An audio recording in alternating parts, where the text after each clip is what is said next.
So in this video we're going to look at three main systems, which are climate control, the lights and the sat-nav system, and then on a separate video we're going to be looking at how you pair up your Bluetooth mobile. Let's have a look at climate control in a little bit more detail. If we look there, on the left hand side we've got the temperature control, in the middle we've got the direction, and on the right hand side we've got the fan speed. We can also automate these via the 5 buttons at the bottom, including things like fast defrost of your windscreen. Let's have a look at lighting in a little bit more detail. We look at the exterior lighting. It comes with LED daytime running lights and also auto headlights that can be manually operated via the buttons here on the right hand side.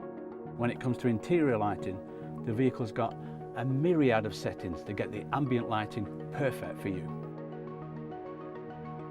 And the last bit in this video is the sat-nav system.